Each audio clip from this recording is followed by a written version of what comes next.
자, 오늘 말씀의 제목은 숨기는 자의 믿음입니다. 숨기는 자의 믿음. 숨김이라는 것은 믿음이 없어도 가능한 일입니다, 사실 여러분. 그런데 믿음을 가지고 숨기는 것은 특별한 역사가 있습니다. 우리 예수 믿는 사람들은 좋은 일을 많이 해야겠지요. 그런데 그 좋은 일들, 숨기는 일들이 그냥 우리의 기분이나 의무 때문에 하는 것이 아니라 믿음으로 숨길 때에 그 믿음은 다 우리에게 있어서 하나님의 역사가 될 줄 믿습니다. 성도 여러분, 이 교회 사역, 영적인 일의 중요한 목표는 딱 한 가지지요. 영혼을 살리는 일입니다. 쉽게 말하면 사람을 구원하는 일이지요. 그걸 모르니까 문제인 거예요. 사람이 뭘 구원을 받을 필요가 있느냐. 우리가 어릴 때 참 동네에 그 잔치가 있으면 늘 부르던 노래가 하나가 있지요. 노새 노새 젊어서 노새 늙어지면 못 노나니, 뭐 이런 노래인 것 같아요. 내가 어디서 배웠겠습니까? 지나가다 들었겠지요. 그렇게 젊어서 놀아야 된다. 노는 것이 인생이라고 하는 것을 우리가 익숙하게 살았는데 그게 아니다는 겁니다. 왜냐하면 인생은 그렇게 놀고 즐기다가 끝나는 것이 아니에요. 끝나고 나면 성경 속에, 말씀 속에 진리가 우리에게 뭐라고 말씀하느냐 하면 술 마시고 장구 치고, 그 다음에 뭐더라? 죄만 짓다가 오늘 밤에 죽으면, 오늘 강사는 2명입니다. 그래, 술 마시고 장구 치고 죄만 짓다가 오늘 밤에 죽으면 지옥 간다는 거예요. 이게 세상의 노래하고 천국을 향한 노래가 완전히 다른 거죠. 노새 노새 젊어서 놀아라, 늙어지면 못 논다, 맞는 얘기예요. 최 목사님도 이제 놀고 싶어도 점점 늙어나가지고 이게 노는 것도 부담겨요. 그런데 또 교회 속에, 하나님의 말씀 속에는 뭐라고 합니까? 그렇게 놀고 놀다가는 오늘 네가 죽으면 너는 지옥 간다. 성도 여러분, 신앙생활, 이 교회의 모든 사역의 목표는 다 한 가지입니다. 죽을 영혼 살려내는 겁니다. 세상에 가장 귀한 것이 영혼을 살리는 일입니다. 지옥 갈 영혼 천국 가게 하고 이것보다 더 귀한 일은 없다고 봅니다. 그런데요, 우리가 그런 귀한 사역을 감당해 나갈 때에 그 모든 일들은 하나님께서 성도들을 구원시킨 이후에 구원받은 성도들을 사용을 하시는 겁니다. 그 일꾼이라고 말합니다. 이 일을 할 때 하나님께서 우리에게 영혼을 구원해라고 하는 그런 일을 맡겨주셨고, 우리가 그런 일을 통하여 다른 영혼을 살려내는 그런 귀한 역사가 선순환, 좋은 일로 계속 이어지고 있다는 것이지요. 그렇다면 이제 우리는 하나님을 믿는 사람이잖아요. 그러면 하나님을 믿는다고 하는 것은 뭘까요? 다른 거 아닙니다. 아주 간단합니다. 이 기본적인, 아주 근본적인 이것을 여러분이 정확하게 이해를 하셔야 됩니다. 하나님을 믿는다는 것은 하나님께서 나를 도와주는 것을 믿는 것입니다. 아멘. 그러면 하나님을 안 믿고 우상을 믿는 사람들도 굉장히 많아요. 그 절에 가서 부처에게, 그리고 또 점집에 가서 점을 치고 무당에게 구슬하고, 종교들이 뭐 얼마나 많습니까? 기독교 외에도 그런 모든 종교들의 믿음이 있어요. 그 믿음 뭘까요? 불교에 나가는 사람은 부처가 나를 뭐 할 줄 도와준다는 것을 뭐 하는 거예요? 믿는 것입니다. 그 구슬할 때에는 무당이 내린 신이 뭔가를, 문제를 해결해 주고 도와주는 거예요. 뭘 도와주느냐? 귀신이 있는데 이 귀신을 쫓아내 준다라고 믿는 것이 있기 때문에 그 돈을 들어서 구슬하잖아요. 모든 믿음은 도움이라는 것을 빼내면 절대로 아무 의미가 없는 겁니다. 예? 그래서 이런 종교들이 이제 사람들을 현혹시키고 유혹할 때 도와줄 테니까 뭘 해라고 하잖아요. 이렇게 해라, 뭐 특별한 기도를 해라, 뭐 이런 식으로 그렇게 도움을 믿는 겁니다. 그런데 이 모든 것은 오직 살아계신 하나님의 도움을 받는 성도가 되셔야 됩니다. 그래서 시편 121편 1절과 2절에 보면 이 믿음에 대하여 정리를 내리는 겁니다. 나의 도움이 어디서 올까? 나의 도움은 어디를? 천지를 지으신 누구에게로? 여호와에게서로다. 그러니 여러분의 진정한 도움은 하나님밖에 없다는 것입니다. 다른 우상이나 엉뚱한 것을 쫓아가는 인생들은 다 망하게 되는 겁니다. 인생의 도움은 하나님이십니다. 그런데 문제가 생기는 겁니다. 사람들이 그 도움을 받아야 될, 진짜 도와줄 수 있는 살아계신 하나님께로 나가지 않고 어떻게 하느냐? 그 무당이나 우상이나 그런 가짜들에게, 참 귀신들에게 나아가 거기 가서 빌고 비나이다 도와주세요 하니 얼마나 그게 하나님을 떠난 겁니다. 그래서 예레미야 선지자가 사람들이 큰 죄를 지었는데 그 죄 중에 하나가 뭐냐 하면 인생에 도움을 주는 하나님을 떠난 것이 문제다. 인생의 최고의 문제는 하나님 떠난 거다라고 말합니다. 오늘 우리의 예배의 가장 중요한 생명력은 하나님이 여러분에게 함께 하시고 그 함께 하시는 하나님이 여러분을 도와준다는 거야. 그래서 예레미야 17장 13절에 보면 예레미야 선지자가 이런 고백을 기록하고 있죠. 이스라엘의 소망이신 여호와여, 무릇 주를 버리는 자는 다 수치를 당할 것이라. 무릇 여호와를 떠나는 자는 흙의 기록이 되오니. 흙의 기록이 된다. 하나님을 떠나면 흙에 기록된다는 것은 죽는다는 거야. 죽어가지고 매장해버린 흙에 기록된다. 그리고 이는 생수의 근원이신 여호와를 버림이니이다. 여러분, 하나님을 버리는 것은 생수의 근원을 버리는 거예요. 여기 이 생수라고 하는 이 말씀의 그 뜻은, 생수가 뭘 의미하느냐 하면 성령이에요. 성령.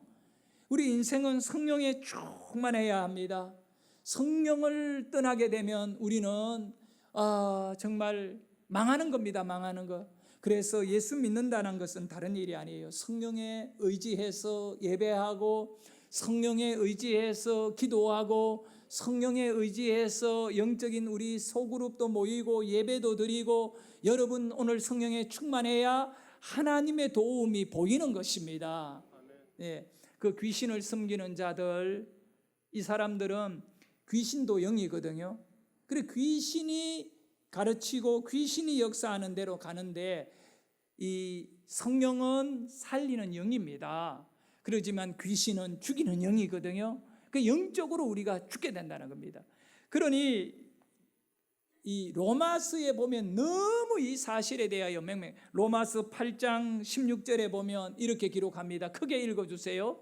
시작. 성령이 친히 우리의 영과 더불어 우리가 하나님의 자녀인 것을 증언하시나니. 아멘. 성령이 친히 우리의 영과 더불어라고 말합니다. 이게 성령은 영이거든요. 그런데 우리에게도 영이 있다는 겁니다. 이것이 성령과 우리의 영이 더불어는 하나가 되어버리는 겁니다.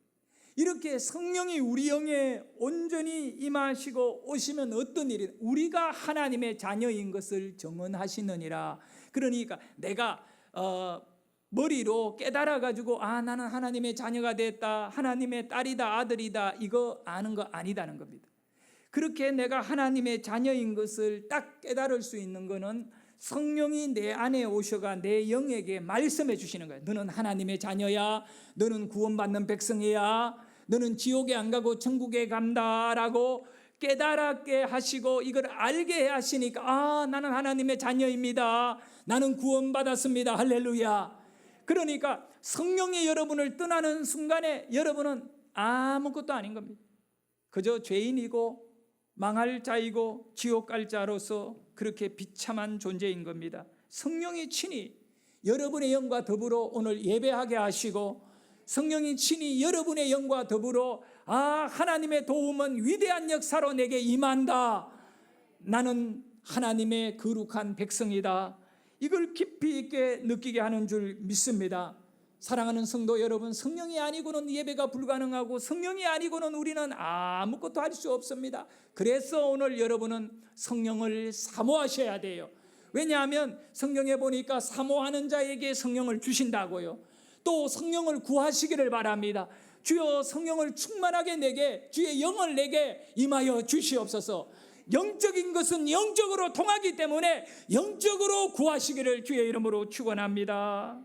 그리고요, 주님의 영이 성령이잖아요. 성령이 나를 버려버리며 나는 정말 세상에서 가장 불쌍한 존재, 무의미한 존재가 되지만 아무리 망했고 아무리 자격이 없고 그 모든 세상에서 가장 천하다 할지라도 성령님께서 그 사람을 챙겨버리며 최고의 인물 될 줄 믿으시면 아멘 합시다. 아멘. 이 사건이 바로 하나님의 도움이라는 거야. 하나님이 나를 도와주신다. 아멘. 그러니까 내 분량과 내 어떤 그런 삶의 모양의 중요함이 아니라 얼마나 성령이 나와 함께하느냐, 이 사실에 대하여 우리는 고민하고 여기에 대해서 우리의 믿음을 늘 맞추어 나가야 되는 겁니다. 성경에 보면 다윗이라고 하는 정말 믿음의 인물요, 그 다윗은 하나님을 너무너무 사랑한 인물이잖아요. 그런데 이 다윗이 뭐라고 고백하느냐 하면, 하나님은요, 내가 나를 아는 것보다 하나님은 더 나를 잘 아시는 분이에요 라고 고백하는 겁니다. 여러분, 이 고백에 이르는 것은 완전히 차원이 다른 인생을 살게 되는 겁니다. 우리 모든 사람들은 아직도 우리는 부족해서 내 문제는 내가 가장 잘 알고 있고 또 그 문제는 누구 다른 사람보다 내가 해결해야 된다라고 하는 그런 자기 자신에 딱 갇혀가지고 벗어나지를 못합니다. 네? 여러분을 최고 잘 아는 사람이 누굴까요? 여러분인 거예요, 여러분. 그런데 믿음의 눈을 뜨고 성령이 다윗에게 충만하니까 다윗이 뭐라고 말하느냐면, 나보다 나를 하나님이 더 잘 압니다라고 고백하는 겁니다. 그러면서 다윗이 이런 고백을 한번 볼까요? 시편 139편이죠. 1, 2절. 자, 읽습니다. 시작. 여호와여, 주께서 나를 살펴보셨으므로 나를 아시나이다. 주께서 내가 안고 일어섬을 아시고 멀리서도 나의 생각을 밝히 아시오며. 주님은요, 다윗을 살펴봐 버렸다는 겁니다. 그리고 다윗이 어떤 형편과 처지, 능력에 이르기까지 다 분석해 버리고 마지막에 보면 다윗이 고백합니다. 하나님은 내 생각도 밝히 아시오니. 하나님이 다 안돼요. 근데 거기에 대한 결론이 뭘까요? 그렇게 다윗을 잘 아시는 하나님이신데 다윗은 뭐라고 말하냐면, 주님의 영이 그러므로 나를 너무너무 잘 아는 주님의 영이 나를 떠나면 나는 어떡합니까? 내 부족함이 많은데 이거 누가 채울 겁니까? 그래서 주의 영을 나에게서 떠나지 말게 해달라고 7절에 이런 고백을 했습니다. 읽습니다. 7절 시작. 내가 주의 영을 떠나 어디로 가며 주의 앞에서 어디로 피하리이까. 아멘. 다윗의 고백은요, 주님 영이 나를 떠나버리면 나는 끝장난 인생이 된다는 거예요. 다윗은 임금이었어요. 한나라의 권력을 다 한 손에 쥐고 있고요, 얼마나 많은 이 보화, 그 당시 최고의 가치를 가진 금이 막 궁전 안에 가득 차 있었어요. 그런데 그 다윗이 그거를 갖고 뭘 자랑하지 않고 이 주의 영이, 성령이 나와 함께 해야 되는데 성령이 나를 떠나면 나는 아무것도 아닙니다라고 고백하는 겁니다. 다윗의 인생의 목표는 권력이 아니었습니다. 또 부유한 돈의 가치도 아닙니다. 다윗은 오직 한 가지, 주님의 영이 나와 함께 해야 된다라고 하는 그 삶의 강력한 목표를 가지고 늘 언제나 기도하며 찬양하며, 왜 주님의 영이 나와 함께 해야 됩니까? 하나님과 동행하기 위해서는. 그리고 주님의 뜻을 이루기 위해서는 내 힘으로 안 된다는 걸 알잖아요. 여러분도 2022년도에 정말로 이렇게 주님의 영이 함께하는 은혜가 있기를 소원합니다. 아멘. 그래서 주님과 함께 인생의 길을 걸으실 때 밤에도 낮에도 어떤 어려움이 있어도 주님과의 발걸음을 놓치지 않기를 예수 이름으로 축원합니다. 아멘. 비바람이 앞길을 막아도 나는 가리라. 눈보라가 앞길을 막아도 나는 가리라. 우리 같이 찬양 드리면서 하나님, 올해도 내가 주님과 함께 할 것입니다. 함께 갈 것입니다. 주의 영을 나에게 충만하게 허락하여 주옵소서. 바람이 앞길을 막아도 나는 가리, 주의 길을 가리. 눈보라가 앞길을 가려도 나는 가리, 주의 길을 가리. 이 길은 영광의 길, 이 길은 영광의 길, 이 길은 승리의 길. 나를 구원하신 주님이, 나를 구원하신 주님이 십자가 지고 가신 길, 나는 가리라. 나는 가리라. 주의 길을 가리라. 주님 말자지 따라 나는 가리라. 우리 다 같이 두 손을 가슴에 나는 가리라.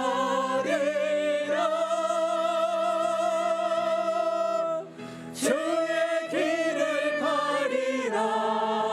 주님 발자취 따라, 주님 발자취 따라 나는 가리라. 주님과 함께 가는 길이 꽃길만 가는 것은 아니잖아요. 노래만 부르며 가는 길도 아니잖아요. 여기 고백과 같이 비바람이 앞길을 막을 수도 있고 온 몸이 흠뻑 그 비에 젖어서 주님 가시니까 그 길을 놓치지 않고 따라가야 되고, 주저앉을 수 없고 돌아설 수도 없고, 눈보라가 쳐도 손발이 시리고 그 매서운 추위가 있더라도 주님이 앞서 가신다면 우리는 가야 하잖아요. 성령이 우리의 영을 이끌어 주시니까 포기할 수 없고, 성도 여러분, 우리 예수님께서 사랑하는 제자들에게 하신 말씀이에요. 내가 왜 왔는지 아느냐? 내가 온 것은, 오늘 우리가 읽었던 마가복음 10장 45절에 이렇게 말씀하는 거예요. 내가 온 것은, 인자가 온 것은 섬김을 받으려 함이 아니라 도리어 섬기려고 자기 목숨을 많은 사람의 대속물로 주려 함이니라. 자, 이 말씀의 핵심의 단어는 섬김이라는 단어예요. 섬김이라는 단어죠. 이 섬김이라는 단어는 두 가지로 해석을 해야 돼요. 먼저는 섬김을 받는 자가 있잖아요.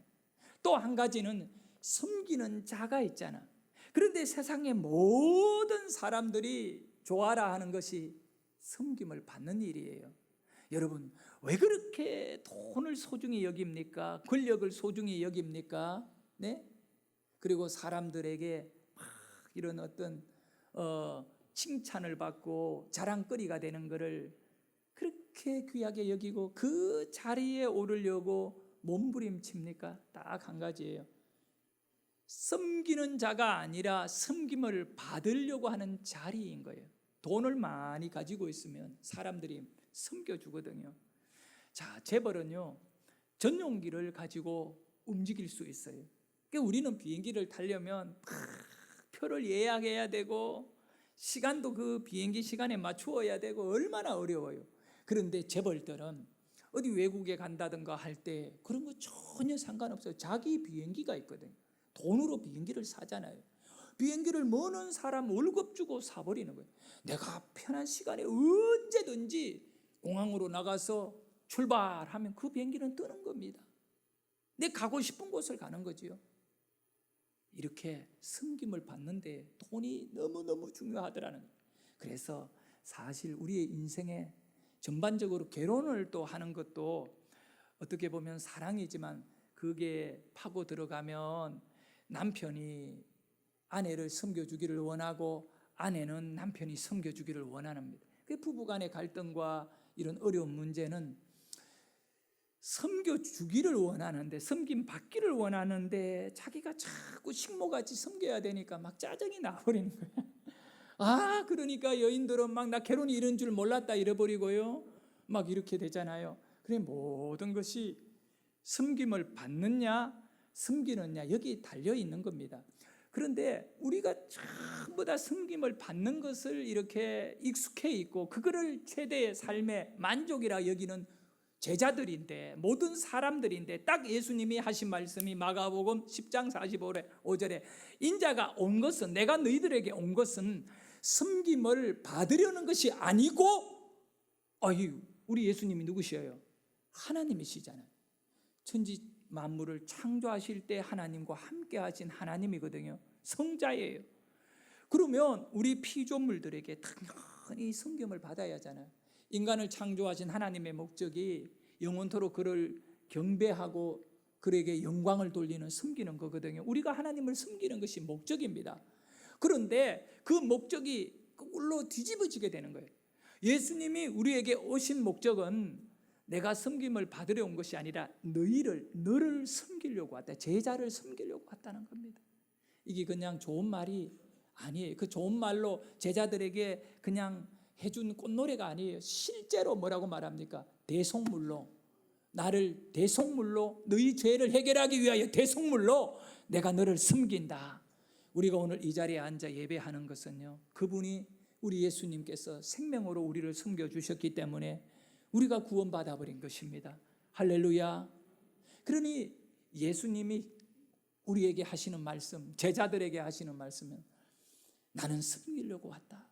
그런데 우리는 예수 믿으면서 믿음이 막 자라나서 직분을 가지고 있는데도 불구하고 자꾸 교회 안에서 섬김을 받고 싶어 하는 거예요. 그걸 치료받아야 돼요. 그거를 빨리 우리가 깨달아야 됩니다. 우리 교회에서 섬김을 위하여 이렇게 수많은 사역들이 있다는 겁니다. 예수님이 나는 섬기려고 왔다. 그 말씀의 의미는 뭡니까? 나의 자리에, 내가 있는 그 자리에 너희도 있게 하려 함이리라. 그 예수님 자리로 가보면 전부 섬기는 자리입니다.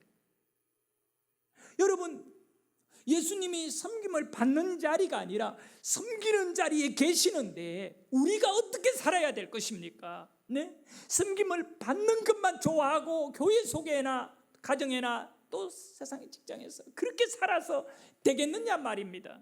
제가 수십 년 전에 선원으로 배를 탈 적에 그 한 25명 되는 그 배를 수없이 몇 년 동안 바꾸어 가면 타는데 기적이 일어난 것이 뭐냐 하면, 선원들을 전도해가지고 사진을 내가 보여주고 다 했잖아요. 그 선원들을 전도를 해가지고 그 배 안에서 참 어렵지만 교회를 만들어서 주일이면 예배를 드렸다는 겁니다.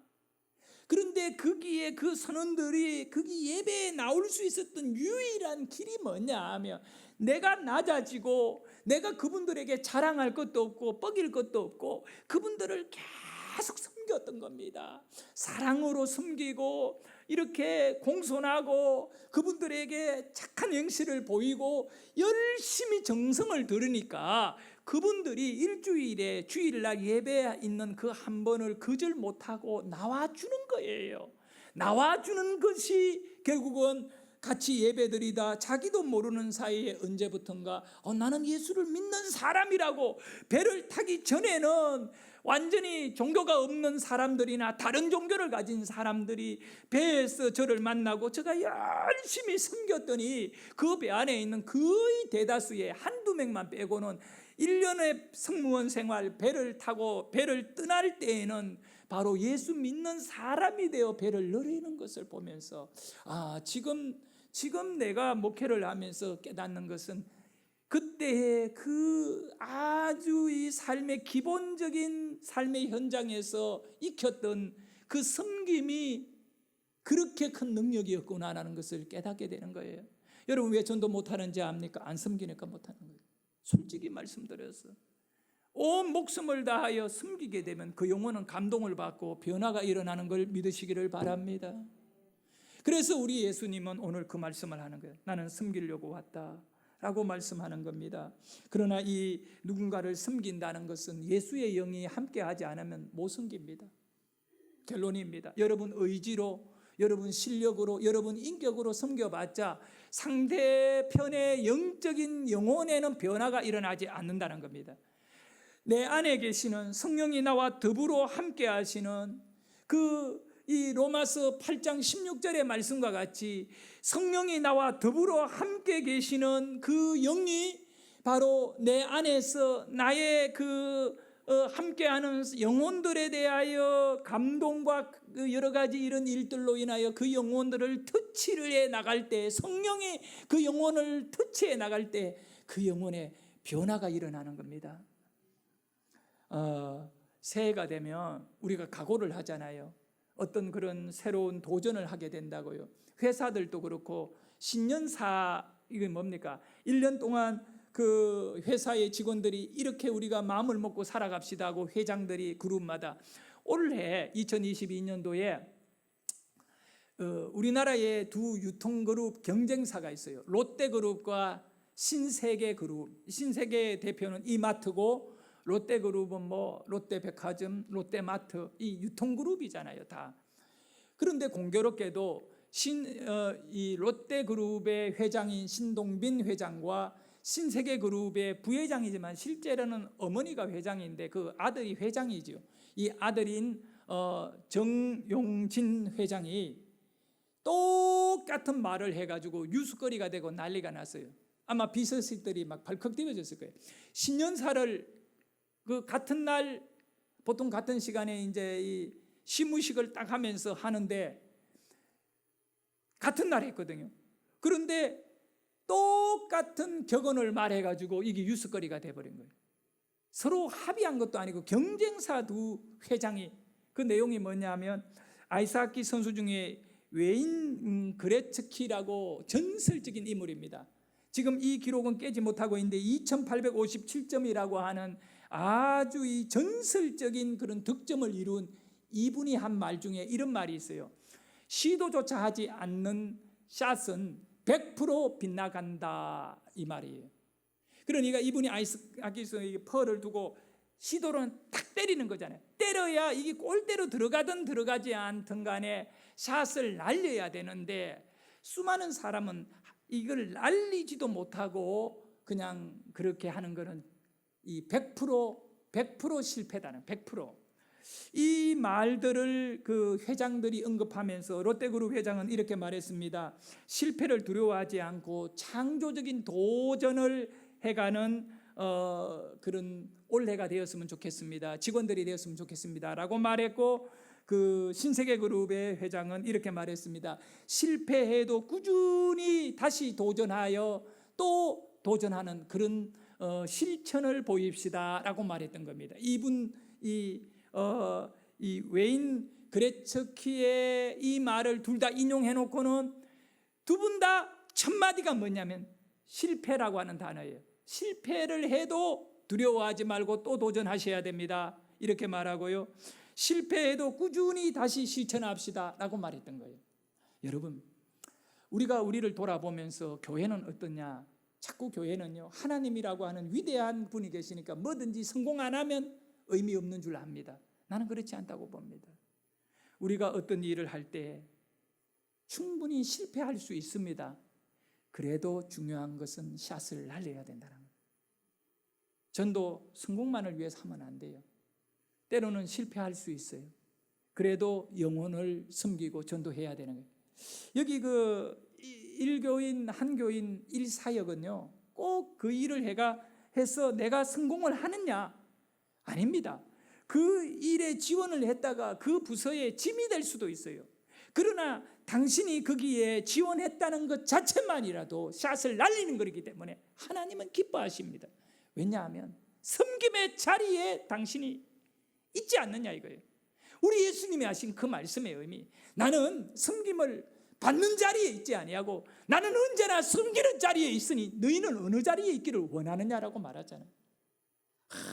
아무리 늙었어도요, 아무리 건강이 좋지 않아 몸뚱아리가 그냥 송장 같은 몸이라 할지라도, 돈이 아무것도 없고 정말 끼니도 걱정해야 될 그런 입장이라 할지라도, 여러분이요 섬김의 자리에 머문다면 예수님과 함께 하는 것입니다.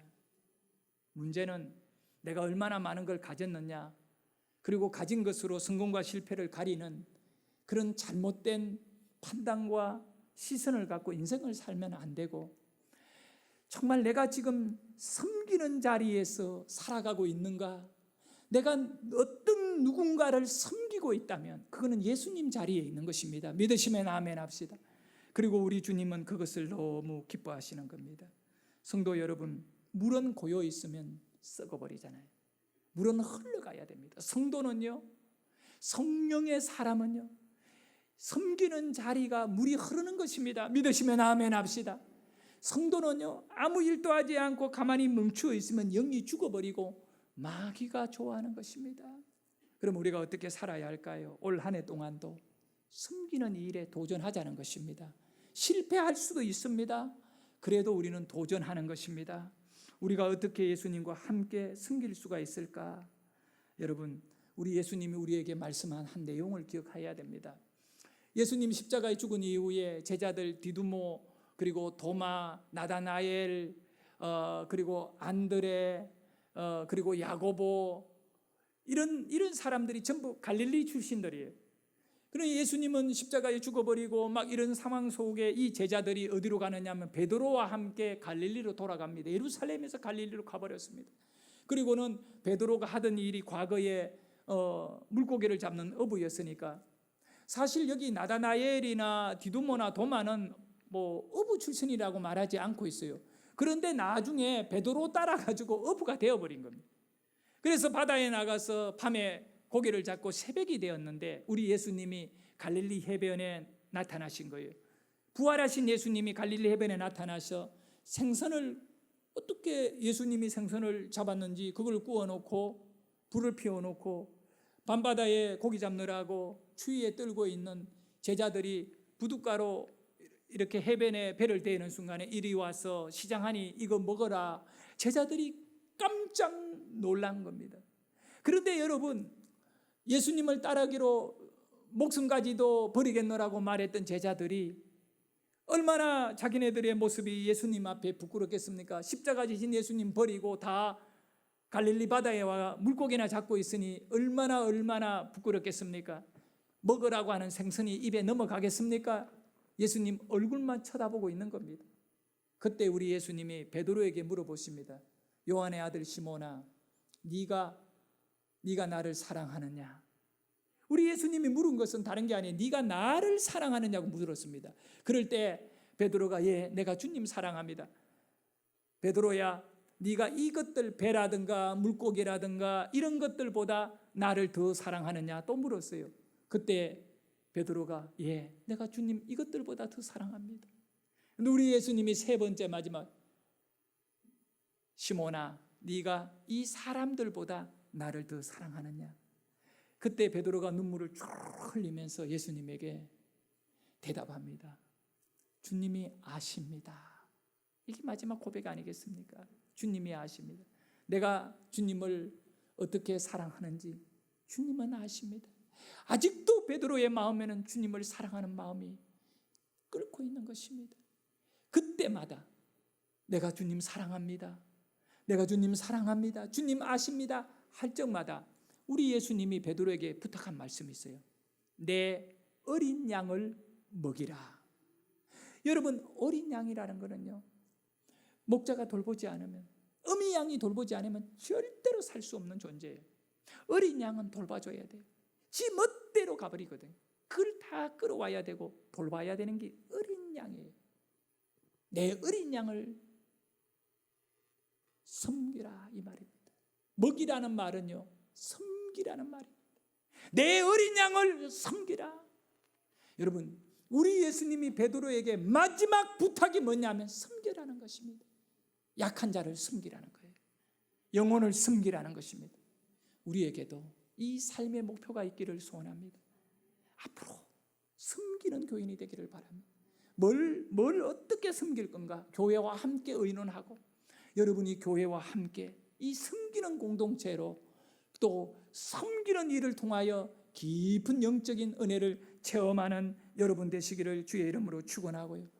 잃어버린 영혼을 하나님께로 찾고 병든 영혼을 치료하는 일에 여러분을 섬기라고 이렇게 세워주시는 줄 믿습니다.